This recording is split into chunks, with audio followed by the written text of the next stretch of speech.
Hindupuram TDP MLA ప్రముఖ నటుడు నందమూరి బాలకృష్ణ సోమవారం నుంచి ఉమ్మడి కర్నూలు జిల్లాలో స్వర్ణాంధ్ర సాకార యాత్ర చేస్తున్నారు.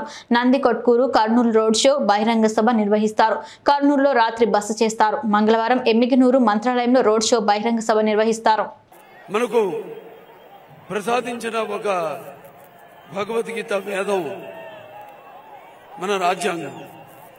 మన ఆయన్ని స్మరించుకుంటూ మరొకసారి ఆయనకి ఘన నివాళులు అర్పించుకుంటూ ఆ తర్వాత మా నాన్నగారు అభినవ అంబేద్కర్ గారు ఆయన ఆనాడు మరి తెలుగుదేశం పార్టీని స్థాపించి బడుగు బలహీన వర్గాలు ఎవరైతే ఈ తాడిత పీడిత కులాలు వెనకబడిన తరగతులు ఈ అధికారంలో ఉన్న పదవులకు దూరంగా ఉన్నారో వాళ్ళందరికీ చేయూతనిచ్చి అధికార పీఠం మీద కూర్చోపెట్టి గౌరవించిన అభినవ అంబేద్కర్ ఎన్టీఆర్.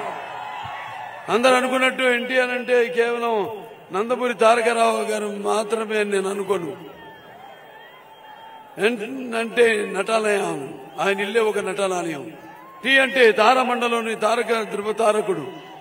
ఆర్ అంటే రాజర్షి, రారాజు, రాజకీయ దురదురందర యుగంధరుడు, రమణీయ సౌమ్య గుణధాముడు అన్న నందమూరి తారక రామారావు గారు.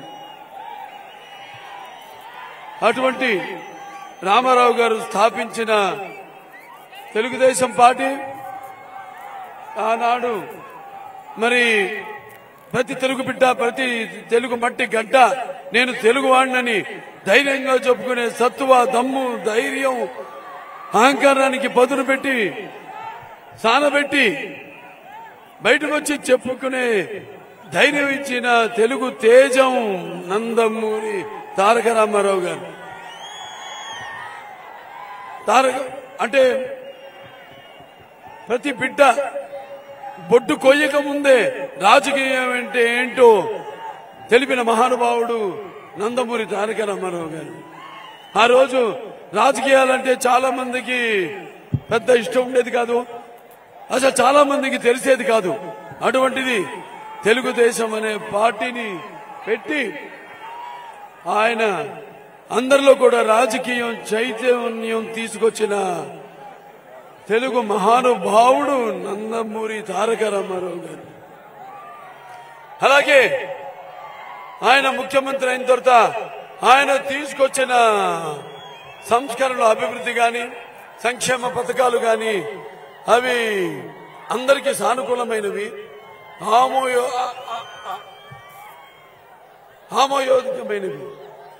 ఎన్టీఆర్ రాజకీయాల్లోకి రాకముందు, వచ్చిన తర్వాత ఆయన తీసుకొచ్చిన ఆయన ప్రవేశపెట్టిన పథకాలు, అమలు చేసిన పథకాలు మరి ముందు కూడా ఇప్పటికి నేటికి కూడా అన్ని పార్టీల వాళ్ళు పేర్లు మార్చని వాటిని అమలు పరుస్తున్నారు. అది అన్న ఎన్టీఆర్ యొక్క ప్రభావం. అంటే ఆకలితో ఉన్న పేదవాడి ఆకలి తెలిసిన అన్న ఆయనే.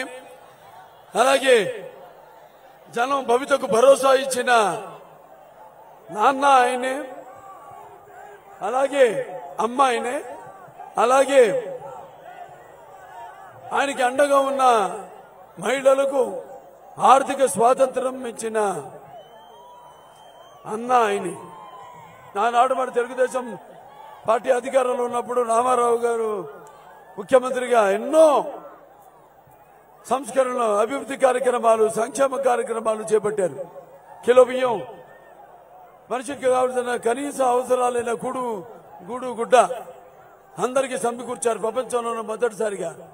అలాగే మహిళలకు ఆస్తిలో సమాన హక్కు అయితేనేమి, లేకపోతే ఈ యొక్క రైతులకు హార్స్ పవర్ కరెంటు 50 రూపాయలకి అయితేనేమి, అలాగే భూమి శిస్తు రద్దు చేయడం అయితేనేమి, లేకపోతే చేనేత వస్త్రాలు సగం ధరకే ఇవ్వడం అయితేనేమి, అలాగే మండలాలు అంటే ఒక సామాజిక విప్లవం దేశంలోనే మొట్టమొదటి తీసుకొచ్చిన అంటే మండలాల వ్యవస్థ స్థాపనతో 333 తాలూకాల్ని 1110 మండలాలుగా అధికారాన్ని మీ ముంగిటికి తీసుకొచ్చిన మండలాల స్థాపనతో మహానుభావుడు నందమూరి తారక రామారావు.